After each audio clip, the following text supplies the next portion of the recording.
G20 में African union को शामिल कर लिया गया है। नई दिल्ली में G20 सम्मेलन के पहले दिन प्रधानमंत्री नरेंद्र मोदी ने इसका ऐलान किया। G20 सम्मेलन में 55 देशों के संग अफ्रीकन यूनियन को इस संगठन की सदस्यता मिल गई है। इसे ग्लोबल साउथ का नेतृत्व करने की भारत की महत्वाकांक्षा को नई ताकत माना जा रहा है।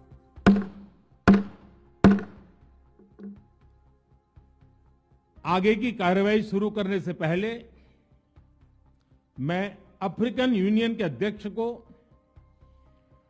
G20 के स्थायी सदस्य के रूप में अपना स्थान ग्रहण करने के लिए आमंत्रित करता हूं। भारत इस बात का श्रेय ले सकता है कि उसकी मेजबानी में हुए G20 सम्मेलन में अफ्रीकन यूनियन को G20 की सदस्यता दी गई। 55 देशों के अफ्रीकी देशों के संगठन अफ्रीकन यूनियन को G20 की सदस्यता दिलाने की कोशिश को भारत और चीन के बीच ग्लोबल साउथ का नेता बनने की होड़ के तौर पर भी देखा जा रहा है।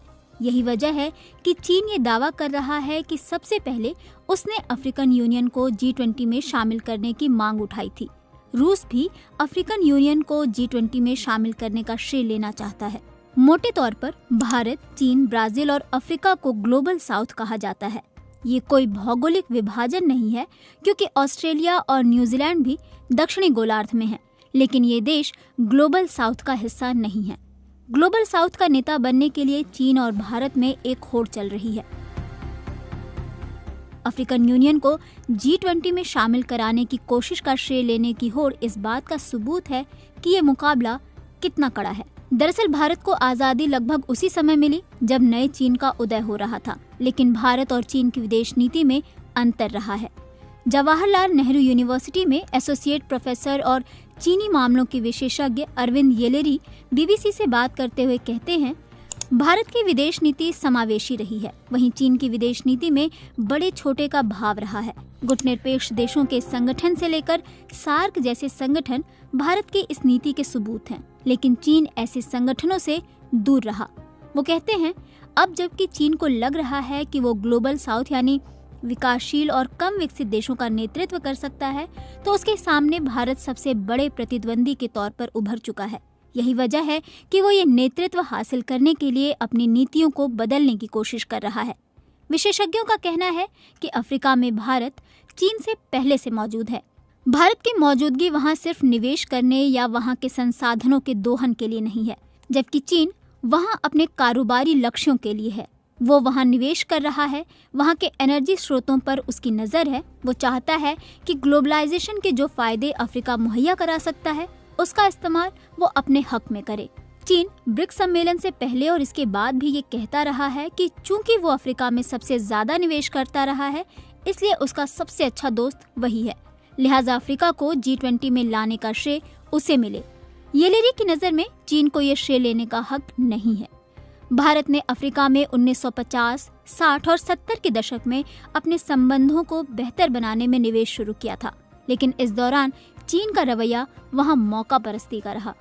येलेरी कहते हैं, लेकिन जब बाद में पता चला कि वहां भरपूर प्राकृतिक संसाधन है, तो चीन ने वहां तेजी से निवेश शुरू कर दिया, जबकि भारत ने वहां जमीनी तौर पर काम किया और उसे हमेशा अंतर्राष्ट्रीय स्तर पर अपने साझेदार और सहयोगी के तौर पर देखा। येलेरी कहते हैं, चीन को लगता है कि अगर चीन अफ्रीका देशों का झंडा अपने कंधे पर लेकर चलेगा तो ग्लोबल साउथ का लीडर बन सकता है। यही वजह है कि वो अफ्रीका को साथ लाने की कोशिशों पर दावेदारी जता रहा है। भारत के अंग्रेजी अखबार द हिंदू ने सामरिक मामलों के एक प्रमुख जापानी टिप्पणीकार के हवाले से लिखा है कि जापान चीन की तुलना में भारत को ग्लोबल साउथ की कमान संभालते हुए देखना चाहता है। येलेरी कहते हैं कि अफ्रीकी देश अब काफी हद तक नस्लवाद की छाया से बाहर आ चुके हैं। अब वो चाहते हैं कि उनके यहाँ लोकतंत्र फले फूले, लेकिन चीन को लेकर आशंका है। वो कहते हैं, अफ्रीकी देश अब इटली, फ्रांस और जर्मनी जैसे देशों से दूरी बनाए रखना चाहते हैं। उनका झुकाव अब भारत, चीन और जापान जैसे एशियाई देशों की ओर बढ़ रहा है। अफ्रीकी देशों की एशिया के साथ सांस्कृतिक समानता है, जबकि यूरोपीय देश वहां हमेशा से ही सोना, हीरा, बहुमूल्य धातुओं, पेट्रोल और लकड़ी के लिए जाते रहे हैं। विकास के लिहाज से देखें तो अफ्रीकी देश 50 साल में यूरोप नहीं बन सकते, 50 साल में वे थाईलैंड बन सकते हैं। 75 साल में मलेशिया बन सकते हैं, 100 साल में भारत बन सकते हैं, 150 साल में चीन बन सकते हैं। यूरोप बनने में शायद उन्हें 200 साल लग जाएंगे।